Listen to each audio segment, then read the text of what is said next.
This is yours now. What do you mean? You chose this.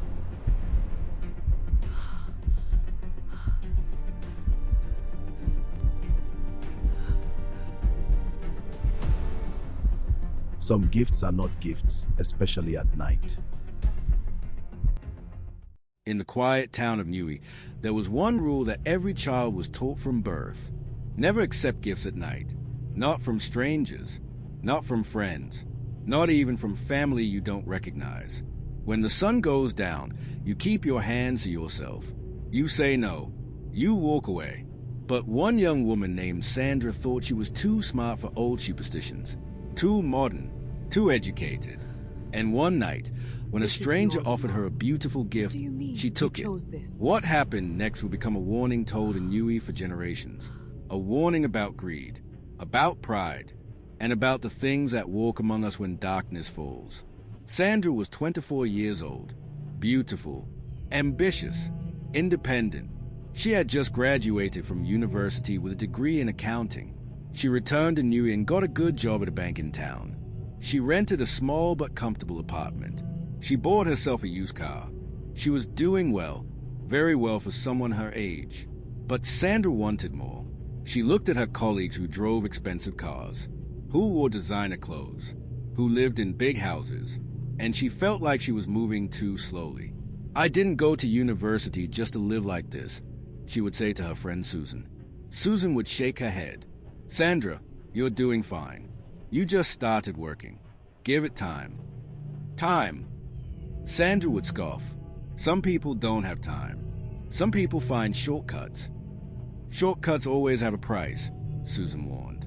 But Sandra didn't want to hear it. She wanted the good life, and she wanted it now. Sandra lived alone in her apartment on the outskirts of town. Her parents had passed away when she was young. She was raised by her grandmother, Mama Nneka. Mama Nneka was a traditional woman. She believed in the old ways. She prayed every morning. She poured libation to the ancestors. She warned Sandra about many things. Don't walk alone at night. Don't eat food from people you don't know. Don't accept gifts after sunset. Don't answer when you hear your name called in the dark. Young Sandra had listened to these warnings as a child, but as she grew older and went to the city for university, she began to see them as superstition, old wives' tales, stories to scare children. Grandma, this is the 21st century, Sandra would say. Those things don't exist anymore. Mama Nneka would look at her with sad, knowing eyes. My child, just because you close your eyes doesn't mean the darkness disappears. But Sandra didn't believe her. It was a Friday night. Sandra had just finished work. She was tired. It had been a long week at the bank. She drove home, parked her car, and walked to her apartment building. The sun had already set. The streetlights flickered. The night was unusually quiet. No dogs barking. No children playing. Just silence. As Sandra climbed the stairs to her apartment, she felt uneasy, like someone was watching her. She turned around quickly. Nothing. Just empty stairs and shadows. She shook her head.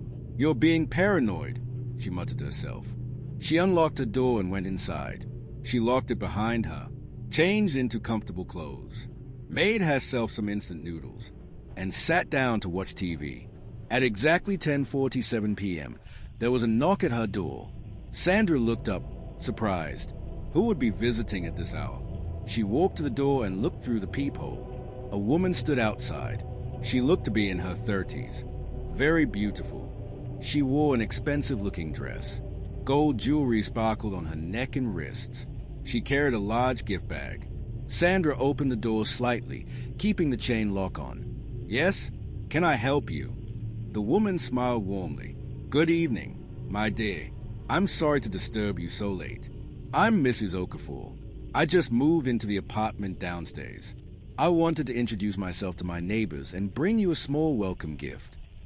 Sandra relaxed a little. A new neighbor. That made sense. Oh, thank you. But you really didn't have to. Please, I insist, Mrs. Okafor said, extending the gift bag through the gap in the door. It's just some chocolates and wine. To be friendly. Sandra hesitated. Something felt off. A small voice in her head whispered, Don't take it. Her grandmother's warning echoed in her mind. Never accept gifts at night.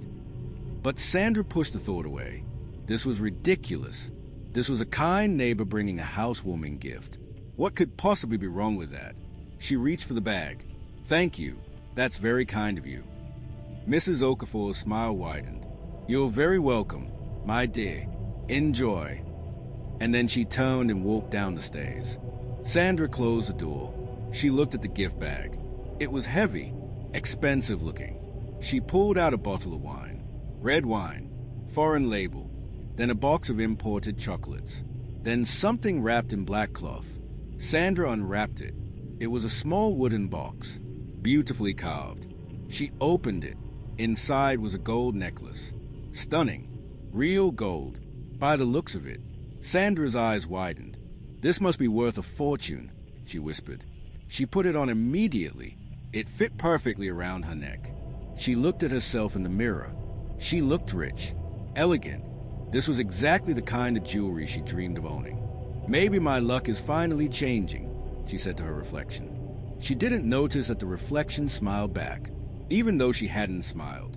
That night, Sandra slept with a necklace on. She didn't want to take it off. She had strange dreams. She was walking through a market at night. Everything was backwards. People walked in reverse. They spoke, but their words came out scrambled.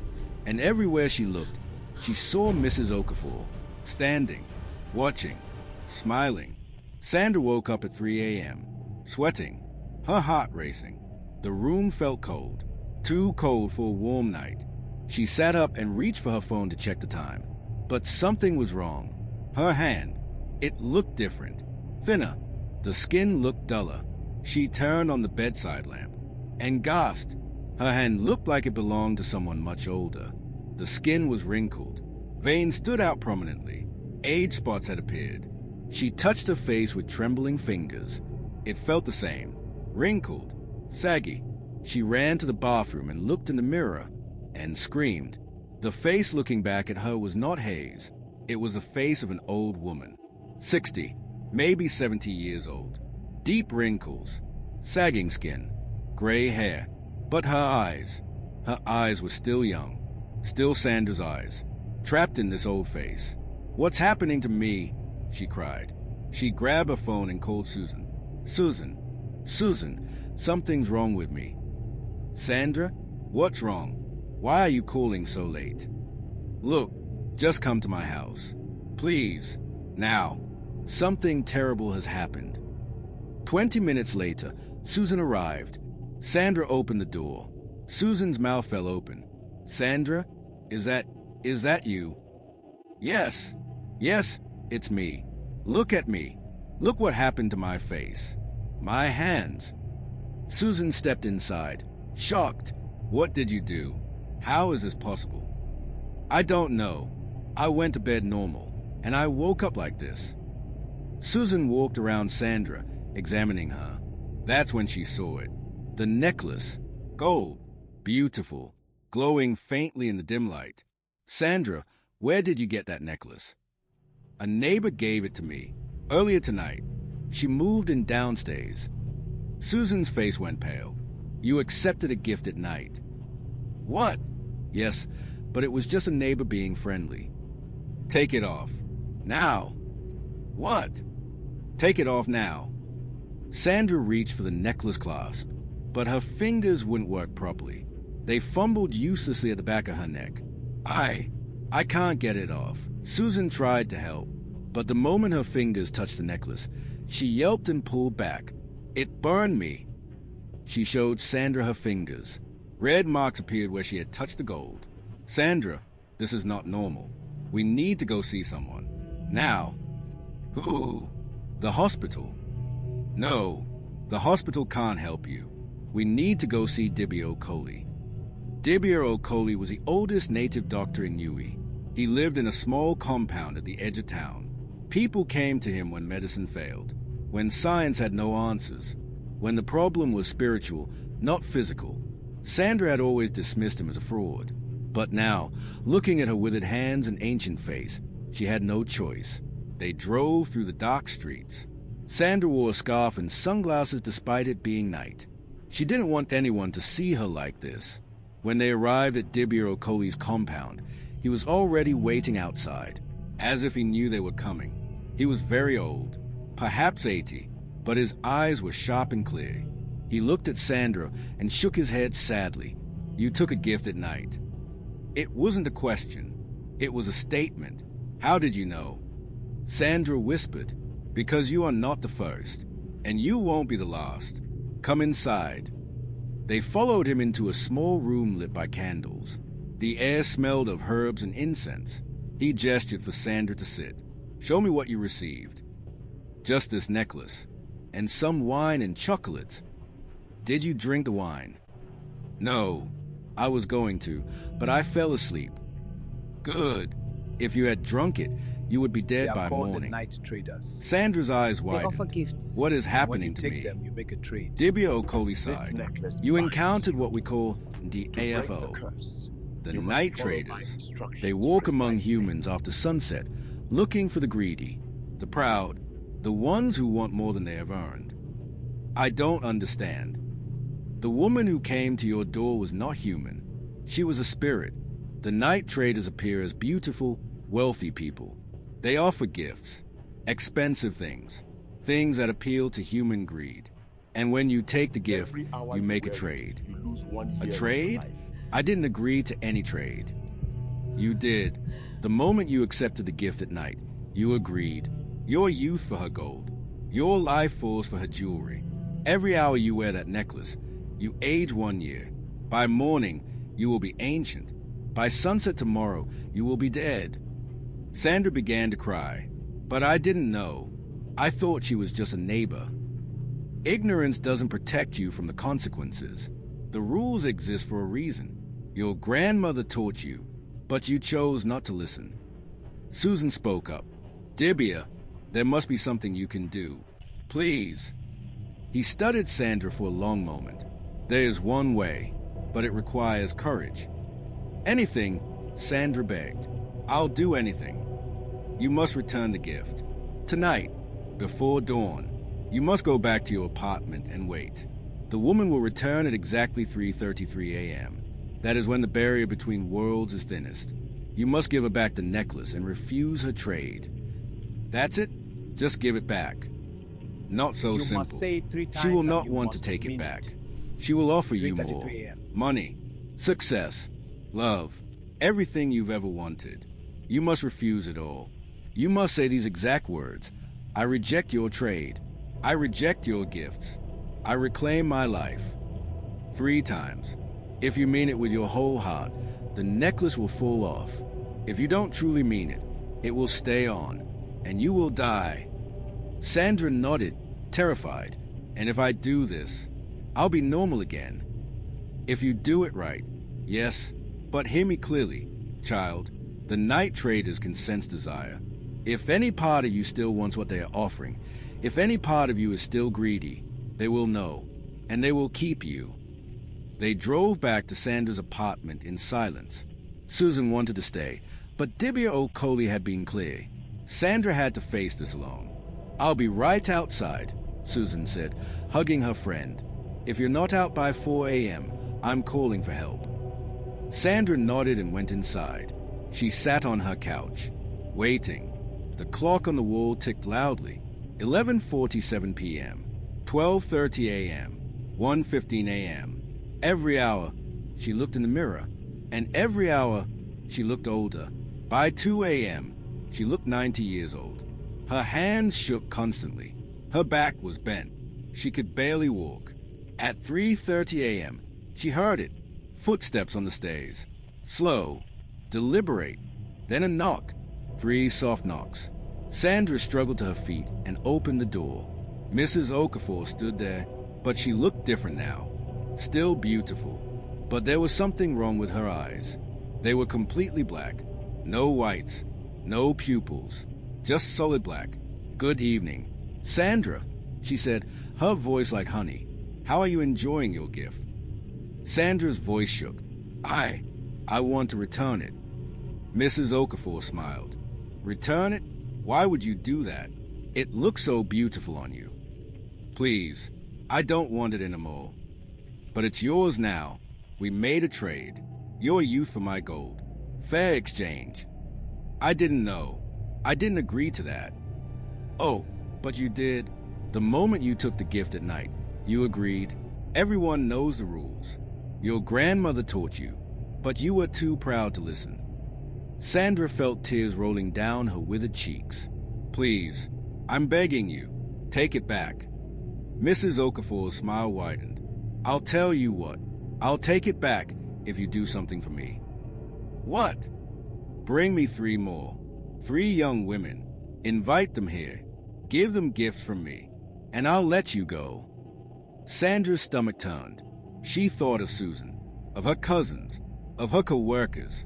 Mrs. Okafor was asking her to condemn 3 innocent people, to save herself. For a moment, just a brief, terrible moment, Sandra considered it. 3 lives are hers. Was it worth it?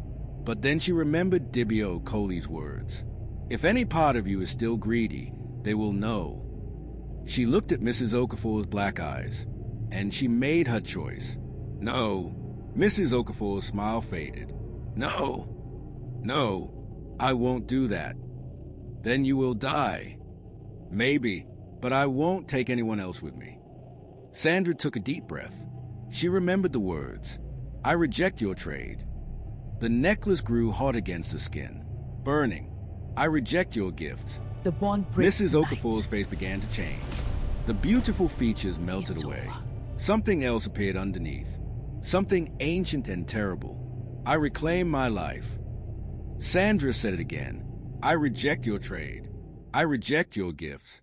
I reclaim my life. The burning intensified. She screamed, one more time, with everything she had, with genuine rejection of everything the necklace represented. The greed, the shortcuts, the desire for easy wealth. I reject your trade. I reject your gifts. I reclaim my life. The necklace suddenly felt ice cold. Then it simply fell off. It clattered to the floor, and the moment it did, Mrs. Okafor shrieked. Not a human sound. Something else. Something from another world. She reached for the necklace, grabbed it, and vanished. Not walked away. Vanished, like she had never been there. Sandra collapsed to the floor. Her body was changing. The wrinkles fading. The gray hair darkening. The age spots disappearing. Within minutes, she was herself again. 24 years old. Young. Healthy. Alive. Susan burst through the door. Sandra, I heard screaming. Oh my God, you're okay. The 2 friends embraced, both crying. The next morning, Sandra went to see Dibio Coley. She thanked him. She asked him why this had happened. The night traders prey on one thing, he said. Greed. They offer you what you want most. And when you take it without earning it, without questioning it, you pay the price. But why do they do it? They feed on life force, on youth, on the energy of the living, but they can only take from those who are willing. That's why the gifts must be accepted.